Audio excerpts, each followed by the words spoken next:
Hi అందరికీ. ఈరోజైతే ఒక హెల్తీ బ్రేక్ఫాస్ట్ చేద్దాం.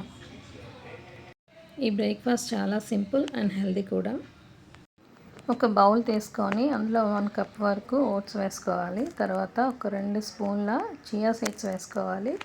తర్వాత ఒక 6 to 8 కిస్మిస్ వేసుకోవాలి. తర్వాత ఒక 5 to 6 బాదం వేసుకోవాలి. ఆ తర్వాత మిల్క్ వేసుకోవాలి. టోన్డ్ మిల్క్ అంటారు కదా, అది ఉంటే వేసుకోండి. లేదా మనం ఇంట్లో రెగ్యులర్గా యూస్ చేస్తాం కదా, ఆ మిల్క్ అయినా వేసుకోవచ్చు.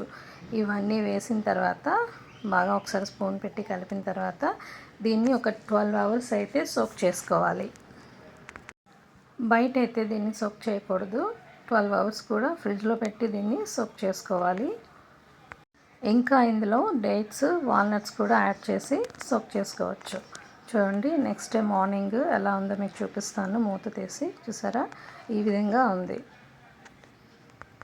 ఇప్పుడు ఇందులో యాపిల్ కానీ, బనానా కానీ, డేట్స్, వాల్నట్స్, బ్లూబెర్రీస్ కానీ వేసి ఇంకా మనం తినేయడమే. ఈ బ్రేక్ఫాస్ట్ అనేది డైలీ తింటే చాలా మంచిది. చూసారు కదా, ఈ హెల్తీ బ్రేక్ఫాస్ట్ని మీరు తప్పకుండా ట్రై చేయండి. ఈ బ్రేక్ఫాస్ట్ కనుక మీకు నచ్చితే కనుక నా ఛానల్ని సబ్స్క్రైబ్ చేసి, లైక్ చేసి, షేర్ చేసి ఫాలో అవ్వండి. Thank you.